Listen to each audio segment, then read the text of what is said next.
Enrolled agent licensing requirements. There are two ways to become an enrolled agent.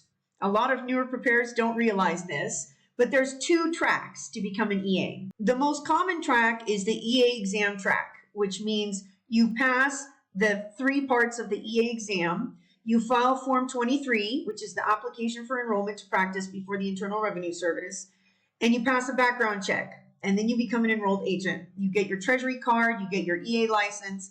This is the most common way that people become EAs. However, there is a second way that you can become an enrolled agent, and that's if you work for the IRS for at least 5 years. So you have 5 years of past service with the IRS and technical experience as outlined in Circular 230. With these people, if they've worked for the IRS for at least 5 years, they actually don't have to pass the EA exam. I think they should. I think they should have to, because it shows like minimum competency, but they don't have to pass the EA exam if you've worked for the IRS at least 5 years. You still have to pass a background check and file the Form 23.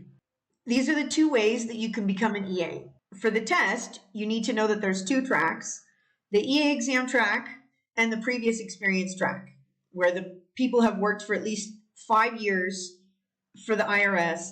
They can become EAs without actually having to take the EA exam. Denial of enrollment. Now, it is possible for candidates to be denied enrollment. Disreputable acts alone may be grounds for denial of enrollment, even after the candidate has passed the EA exam.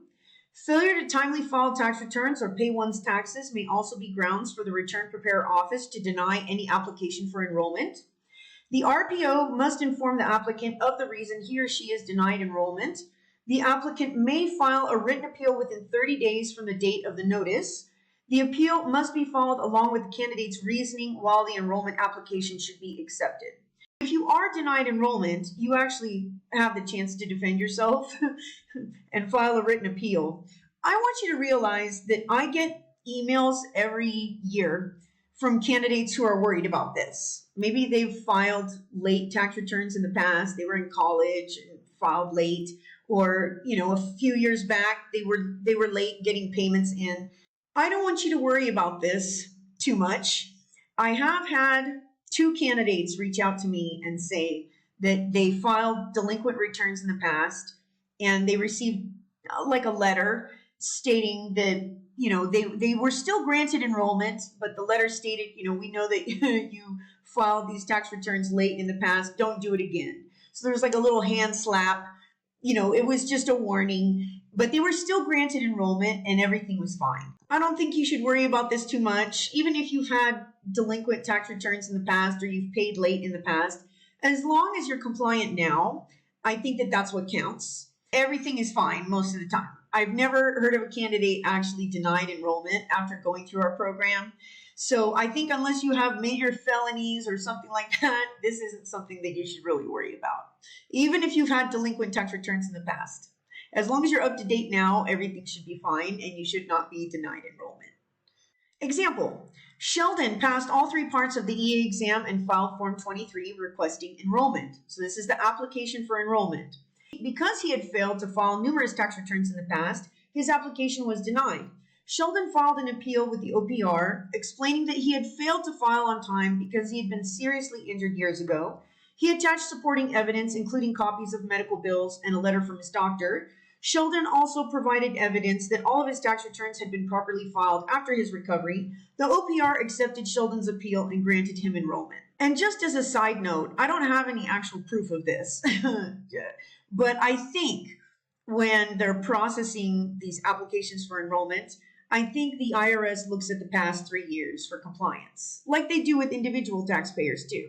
I think that they look at the past 3 years, and as long as your businesses and your individual tax returns are up to date within the last 3 years, I think it's fine. I've never had a situation where a candidate has told me that they were denied enrollment because of delinquent filings in the past, as long as they were up to date in the current year. Enrolled agent renewals. Enrolled agents must renew their enrollment status every 3 years. So every 3 years, you have to renew your license. The 3 successive enrollment years preceding the effective date of renewal is referred to as the IRS enrollment cycle. Now, the first time you become enrolled, the first initial enrollment cycle, sometimes it'll be a little bit wonky because it's based on your social security number, the last digit of your social security number. So it's just random. So it's possible that the first year that you become enrolled, you'll have to renew the following year because it's just based on your social security number. And it's possible that you're going to be in the middle of an enrollment cycle the first time that you become enrolled or the first time that you get your license. But then after that, after your first renewal, you have to renew every 3 years.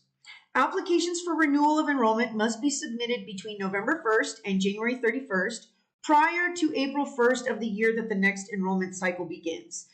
The last digit of a practitioner's social security number determines when he or she must renew enrollment. As part of the renewal process, the IRS will check the practitioner's filing history to verify that he or she has filed and paid all federal taxes on time. So you have to keep up with your filings after you become an EA.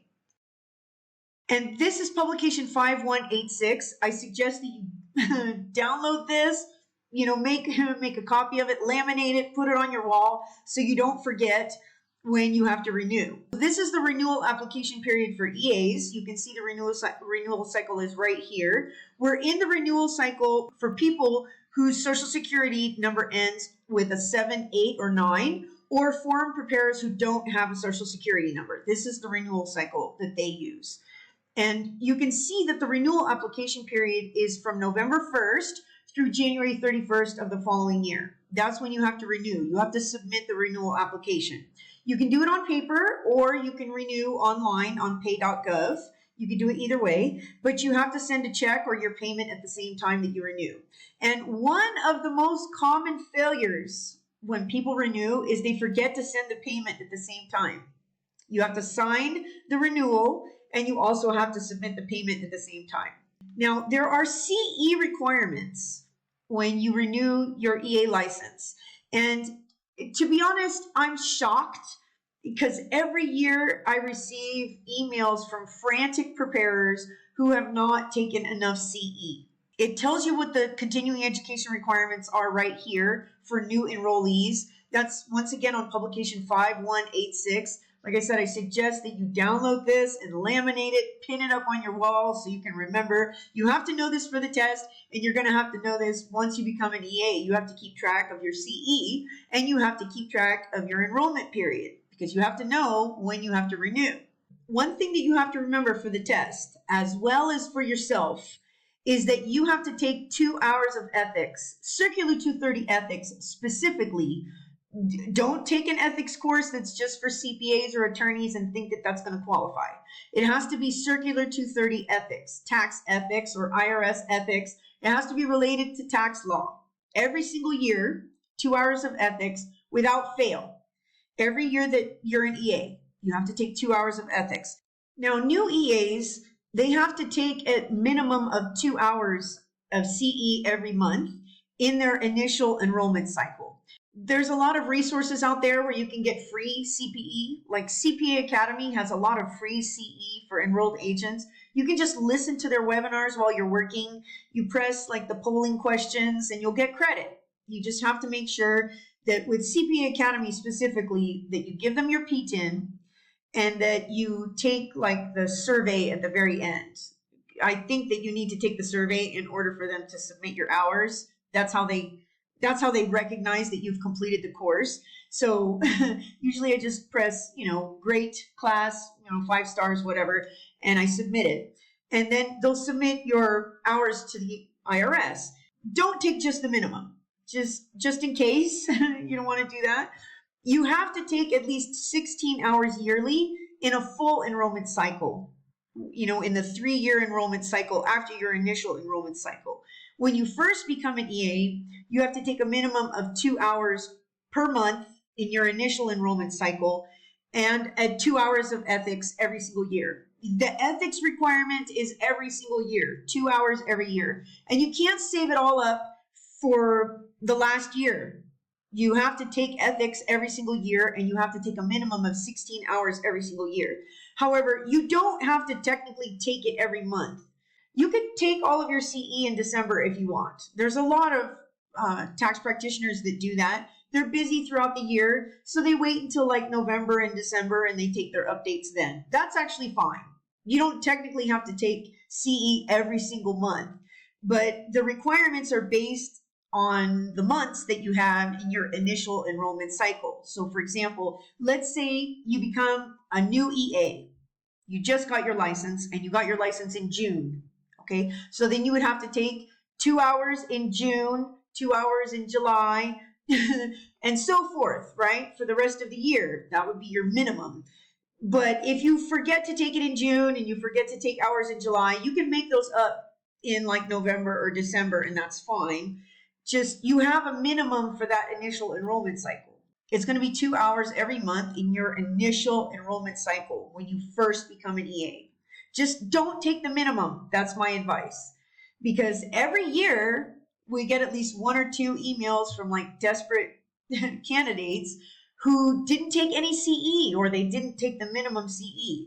And there's so much free CPE out there. You could just listen to it while you're even driving or, you're with a friend or whatever. You could listen and just press the polling questions. It's so easy to get free CE. This should be the easiest part of your renewal. The hardest part of getting your license is passing the EA exam. Keeping up with your CE requirements should be the easiest part. You could take it all in December if you want, or you could take it all in the last quarter of the year if you want. Just don't screw up on this. Don't screw up on the CE. Now, this is the webpage for CPA Academy. I do not get any kickbacks from CPA Academy. I am not affiliated with CPA Academy. I don't receive any money from them or anything. I just recommend CPA Academy to newer preparers when they first get their license because it's very easy to get free CPE through CPA Academy. A lot of the courses are good. There's courses by Roger Nemeth and by lots of great instructors that are free on this platform. So I always recommend it. I know that when you become a new preparer or a new enrolled agent, sometimes money is tight, especially at the beginning. CPA Academy is a great resource to get free CE and fulfill your CPE requirements. Usually what I recommend is that you go and you click down here. This is just the landing page, but you click where it says enrolled agent. And you're going to want to start accumulating your hours as soon as you get your license number. Okay, you wouldn't want to take courses beforehand unless you had some other license that you were actually accumulating the CE for. So for example, if you're a registered preparer in California or in Oregon, then of course, before you become an EA, then those classes are going to count for those other state level licenses, but your hours are not going to count for your EA license until you actually get your license number. So after you get your license number, that's when you want to start accumulating these hours. Of course, if you want to take a class just for your own knowledge, then that's great, but it's not going to count towards your license until you actually get your license number. Your license number has to be issued first. What I recommend once you become an enrolled agent is you go here to CPA Academy and click where it says enrolled agent, apply filters, and then it comes up with all of the classes that qualify for you as an enrolled agent. Now, as I mentioned, they do have a lot of classes that qualify for CPAs as well as for other licensing, but you want the EA courses, the courses that qualify you as an EA. And there's many classes that are free. As you can see, some of them are paid. Bradley Burnett is great, by the way. His classes are really good, even if they are paid. I've taken several of his paid courses on here, just FYI. But there's a lot of really great classes. David Jejong is also fantastic. He does a monthly update. I always suggest that you take those too. But all of these courses are free except for this one right here. And you could sign up for any of these potentially and receive CE that will qualify as an enrolled agent. So there's no excuse. All of these classes are free. There's no excuse why you can't meet your CE requirements because this doesn't cost anything. So this is a great resource for you to actually receive most of your CE. You can get almost all of your CE here, and sometimes they will even have free ethics courses, although those are rare. I do recommend that you follow our Facebook page because I always find at least 1 or 2. We always find at least 1 or 2, and I always announce those, the free ethics courses. if you do come across a free ethics course, a 2-hour Circular 230 ethics course, I suggest that you take it, even if you're busy at that time, because free ethics courses are actually pretty hard to find for enrolled agents. All of these other types of classes, federal tax law, you can get from many different sources, and CPA Academy has tons of free CE for enrolled agents, so I suggest that you check them out. And once again, I'm not affiliated with them. PassKey does not receive any kind of kickbacks from CPA Academy. I don't receive any money for recommending them. I'm recommending them to you as a resource because I take courses from them and I do like a lot of their courses. I get CE from a lot of different sources. I also take classes from National Association of Tax Professionals, NATP, and I have a membership with CCH Checkpoint. Their webinars are actually kind of pricey, but they do have an unlimited webinar. They have an unlimited webinar membership, which is about $1,000, which I know is a lot of money for many people, but they have fantastic entity courses, like advanced entity courses about partnerships and corporations and trusts and estates. Those are really difficult to find. Advanced courses where they teach you how to prepare those types of returns, as well as really advanced topics when you want to start doing C Corp returns and S Corp returns and trusts and estates, that sort of thing. That's where the big money is. So if you're ready to go into that sort of thing, if you want to advance your knowledge into much higher levels, then CCH is a really good resource. But their unlimited webinars are kind of pricey. Like I said, it's $1,000. So I know that that's a lot of money for people at the beginning. But CPA Academy has a lot of free courses, and many of their free courses are really good. So I do recommend them. Like I said, I don't get any kickbacks from any of these companies that I recommend. Anything that I recommend to you, it's because I like it. And I've used it personally, and I'm not getting any money from them for recommending this to you. This is what your treasury card looks like when you get it. It looks like this. It's like thick. It comes on card stock. It's not just regular paper. It's like a thick card. And this little card is like a cutout. It's like it has those little dots where you can kind of pull it away. I don't know what that's called technically, but it's like those old business cards where you could like pull them away from the rest. You'll get your issue date, and there'll be an expiration date. And then your EA number is right up here in the corner. There's a lot of people that actually, this is something that I downloaded online where somebody had actually posted this on their website. I do not recommend that you do that. Do not upload your EA license or your EA treasury card to a public place, like a website where someone else can download it, because people will steal this. Fraudsters will steal this, and they will use your EA license, and they will use your CAF number if they can get it, and even your EFIN. EFINs get stolen too. So I suggest that you keep this private. Maybe you can hang your certificate up in your office. That's fine. Yeah, I would do it proudly too. I have my certificate up in my office, but don't upload it to the web. I recommend that you don't do that. But your EA license is going to be up in the corner here, and then you'll have an issue date here when you actually became an EA, and then the expiration date will be there, and you just need to watch it. And then every time you renew, you will get a new treasury card every 3 years. And then once again, CE for enrolled agents. During each 3-year of an enrollment cycle, an EA must complete 72 hours of continuing education credit. This is the minimum in every 3 years.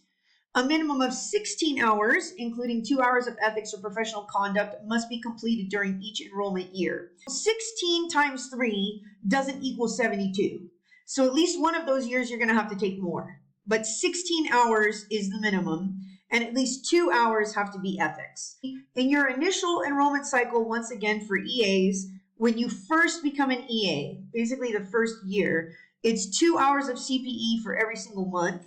But you don't technically have to take it every month. You can save it up for the end of the year if you can't manage to take it every month. But it's a minimum of 2 hours of CPE for every single month for that initial enrollment cycle, and 2 hours of ethics annually, no exceptions. And I don't feel like it's that hard to get the minimum.